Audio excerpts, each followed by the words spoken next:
Дискусија за состојбите во СДСМ, дебата за стратегијата на опозицијата, која велат во моментов не може да биде реален конкурент на ВМРО, ДПМН и Христијан Мицковски, но и разговори со така наречениот независен кампус кој би сакале да го придобијат во своите редови.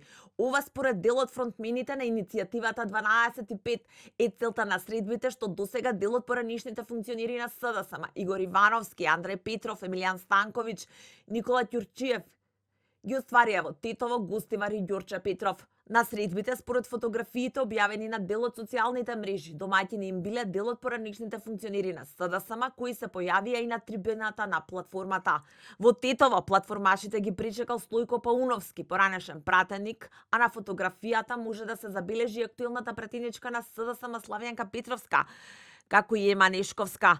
Во Куманово ги пречекал независниот кандидат за градоначалник кој влезе во вториот круг со Максим Димитриевски наспроти кандидатот на СДСМ Мартин Костовски, Горан Стојковски Диро.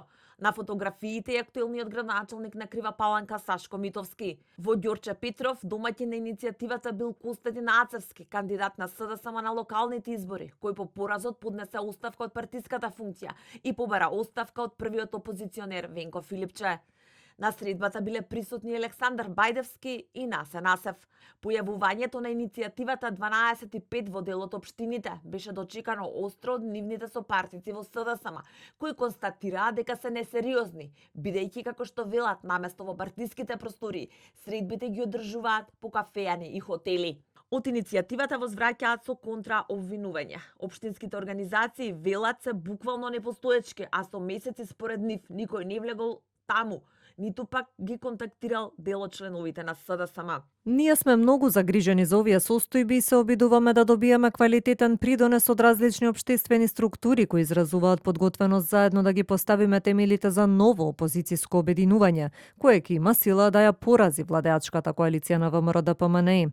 Ја разбираме нервозата во раководството на СДСМ, но ние не сме виновни што нивниот единствен интерес е да си ги зачуваат фотелите на бихачка, без разлика на фактот дека партијата е на екзистенцијален минимум. Јавното морализирање сега е ефтин обид да се создадат лажни жртви.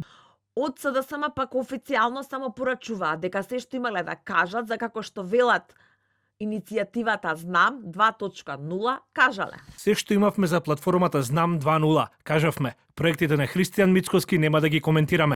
Сепак она што е заедничко за раководството на Филипче, но и за платформашите предводени од Ивановски, е тоа што од септември најавуваат и едните и другите засилени теренски активности.